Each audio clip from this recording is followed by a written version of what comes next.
రేపటి నుంచి అసెంబ్లీ సమావేశాలు ప్రారంభం కాబోతున్నాయి. అసెంబ్లీలో ప్రభుత్వ వ్యూహం ఎలా ఉండబోతుంది? కాంగ్రెస్ పార్టీ ఏ విధంగా అనుసరించబోతుంది? ఇదే అంశాలకు సంబంధించి మనతో మాట్లాడడానికి ప్రభుత్వ విప్ బీర్ లైలయ్య ఉన్నారు. బీర్ లైలయ్యతో మనం మాట్లాడదాం.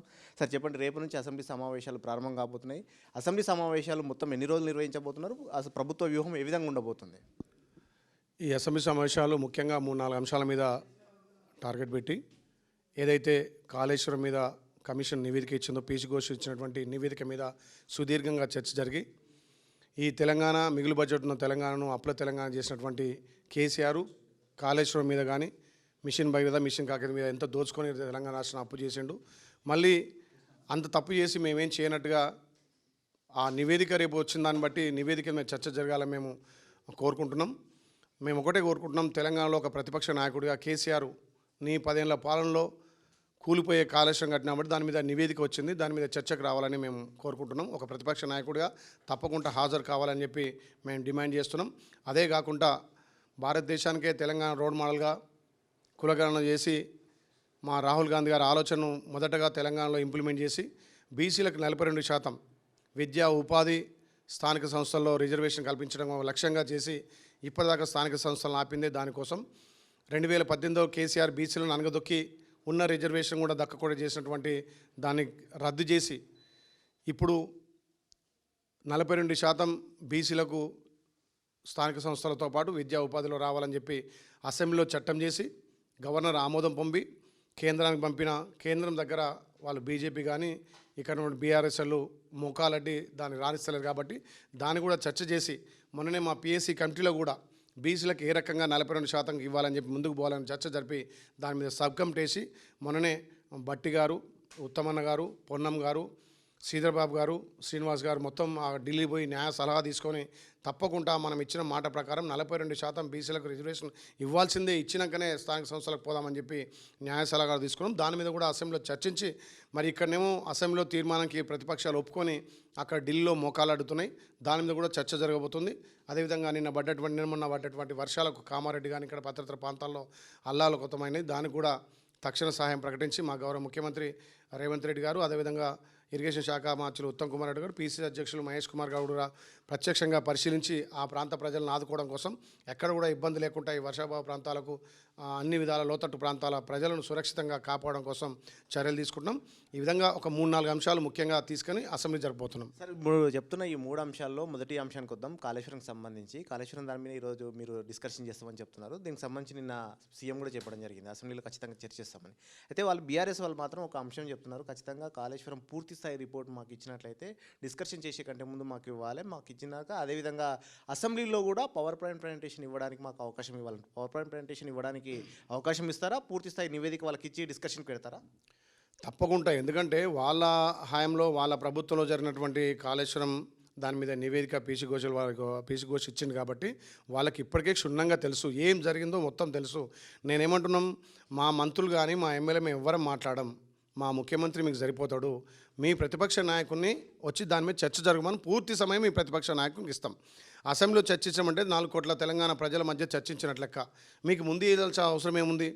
మీకు ఆ అబులాటం ఉంటే రేపు రండి, మొత్తం చర్చ జరగండి, దాని మీద 4 రోజులు సమయం కావాలంటే కూడా తప్పకుండా ఇస్తాం. దాని మీద మీరు కాదు మాట్లాడేది, దాని కర్త కర్మ క్రియ కేసీఆర్ కాబట్టి ఆయన కూర్చేసుకొని కట్టినా అని చెప్తున్నాడు. మరి నిన్న మొన్న పడ్డ వర్షాలకు ఇలా 70 సంవత్సరాల కింద పడ్డ వర్షం కామారెడ్డిలో పడ్డది. అయినా మేము కట్టినటువంటి ప్రాజెక్టులు 100 సంవత్సరాలైనా చెక్కు చెదరలే. మీరు కట్టిన ప్రాజెక్టు 1 సంవత్సరం కూడా నిండలేదు. ఇప్పుడు నింపు అంటున్నాం, నింపితే అక్కడ 10 మండలాలు కొట్టుకుపోయే పరిస్థితి ఉంది. మరి దాని మీద పూర్తి నివేదిక కమిషన్ ఇచ్చింది కాబట్టి దాని మీద చర్చకు సిద్ధమంటున్నాం. మీరు పిల్లకాయలు మీరు కాదు వచ్చేది, బావబొమ్మడు కాదు, బిల్లారంగడు కాదు, కేసీఆర్ రావాలి. అప్పుడు ముఖ్యమంత్రి హోదాలో దాన్ని కట్టింది కాబట్టి కేసీఆర్ ప్రతిపక్ష నాయకుడు వస్తే తెలంగాణ ప్రజలంతా కూడా దాని మీద చర్చకు సిద్ధమంటున్నారు. మేము కూడా మీకు ఎన్ని రోజులు సమయం అంటే అన్ని రోజులు సమయం ఇస్తాం. దాని మీద పూర్తి నివేదిక మీద పూర్తి చర్చ చేయడానికి సిద్ధంగా ఉన్నాం. కేసీఆర్ మీరు ఆహ్వానిస్తున్నారు, సరే ఓకే, కేసీఆర్ ఒకవేళ వచ్చినట్లయితే కనుక పవర్ పాయింట్ ప్రజెంటేషన్ ఇవ్వడానికి అవకాశం ఇస్తారా హౌస్లో? చర్చలు బట్టి వాళ్ళకు పవర్ ప్రాజెక్ట్ అవసరం అంటే దాన్ని కూడా మా గౌరవ ముఖ్యమంత్రి అనుమతితోటి, మా శ్రీధర్బాబు గారి అనుమతితో తప్పకుండా అనుమతిస్తాం. సార్, ఇంకొకటి బీసీ రిజర్వేషన్లకు సంబంధించి మీరు కామారెడ్డి డిక్లరేషన్ ప్రకటించేటప్పుడు ఏ పార్టీలను సంప్రదించకుండా మీకు మీరే రాష్ట్రంలో అధికారంలోకి వస్తే అమలు చేస్తామని చెప్పారు. ఈరోజు మాత్రం వచ్చేసరికి కేంద్రంలో వాళ్ళు అడ్డుకుంటున్నారు, వాళ్ళు సహకరించట్లేదు, వీళ్ళు రావట్లేదు అని మళ్ళీ ఇవన్నీ చెప్పడం ద్వారా సాకులు చెప్పి తప్పించుకునే ప్రయత్నం చేస్తున్నారు. రిజర్వేషన్లు ఇవ్వడానికి వచ్చే ఉద్దేశమే లేదు కాంగ్రెస్ పార్టీకి అనేది ప్రతిపక్షాల ఆరోపణ. కామారెడ్డి డిక్లరేషన్కి మా పార్టీ కట్టుబడి ఉంది.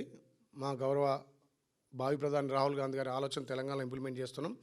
తప్పకుండా కాంగ్రెస్ పార్టీ మాట అంటే మాట నిలబెట్టుకున్న పార్టీ. ఇప్పటి వరకు కూడా తల్లి సోనియమ్మ తెలంగాణ ఇస్తాను ఇచ్చింది, భారతదేశం స్వతంత్రం తెచ్చినాం, రుణమాఫీ చేస్తాను చేసినాం, ప్రతి మాటకు మేము కట్టుబడి ఉన్నాం.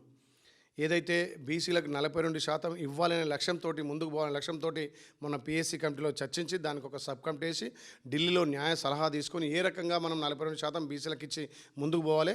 గతంలో ఉన్నటువంటి ఎస్సీ ఎస్టీలకు 27%, బీసీలకు 42%, మొత్తం కలిసి 69%తో ఎలక్షన్ పోవాలనే కదా ఇప్పటిదాకా ఎలక్షన్ పెండింగ్ పెట్టింది. అవసరమైతే కోర్టును కూడా సంప్రదించి కోర్టును ఒప్పించి మెప్పించి 42% బీసీలకు రిజర్వేషన్ ఇచ్చినాకనే మేము ఎలక్షన్లో పోతామని కట్టుబడి ఉన్నాం. దాని మీద కూడా చర్చ జరిపి ప్రతిపక్షాలు అప్పుడు మేము ఇక్కడ చట్టం చేసేటప్పుడు అందరూ సహకరించారు.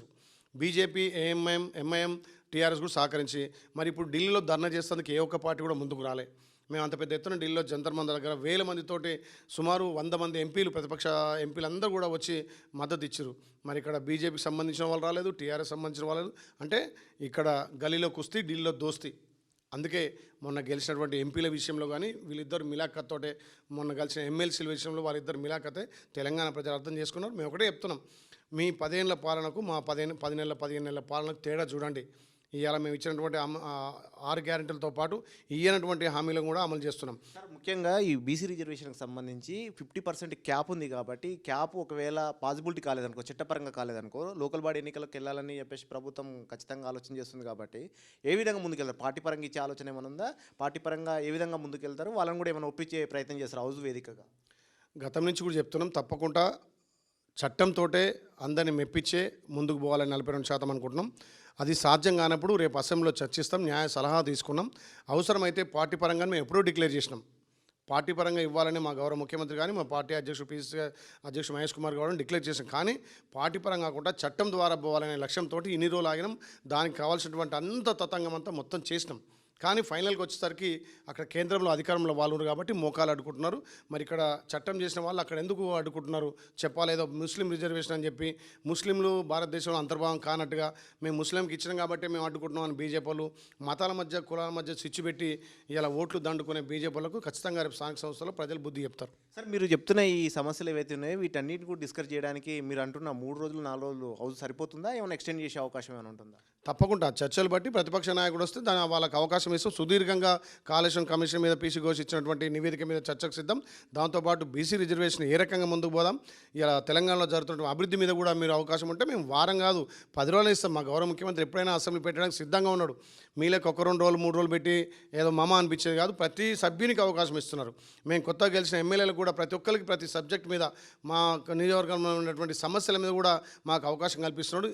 మీ 10 ఏళ్ళ అసెంబ్లీ చూడండి, మా 10 నెలల అసెంబ్లీ చూడండి, ఏ రకంగా చర్చలు జరుగుతున్నాయి. ప్రతి సభ్యునికి అవకాశం ఇచ్చి రాష్ట్ర సమస్యలతో మొదలుకొని అక్కడ నియోజకవర్గాల సమస్యల మీద కూడా చర్చకు అవకాశం మా గౌరవ ముఖ్యమంత్రి ఇస్తున్నాడు.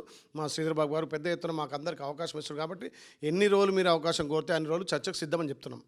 ఇది మొత్తం మీద ఈ అసెంబ్లీ సమావేశాలకు సంబంధించి ముఖ్యంగా కాళేశ్వరంతో పాటు బీసీ రిజర్వేషన్ అంశాన్ని చర్చించేందుకు ప్రభుత్వం సిద్ధంగా ఉన్నట్టు కూడా బీర్లా ఇలా చెప్తున్నారు. దీనికి సంబంధించి చర్చించేందుకు 4 రోజులు కాదు 10 రోజులకు పైన కానీ ప్రతిపక్షాలు కనుక ముందుకు వస్తే కనుక మేము చర్చ చేయడానికి సిద్ధంగా ఉన్నాం. ఈ సమావేశాలకు ఈసారి కేసీఆర్ రావాలంటూ కూడా బీర్లా ఇలా చెప్తున్నారు. కెమెరామెన్ కతిరాజుతో ప్రతాప్, 10 టీవీ, హైదరాబాద్.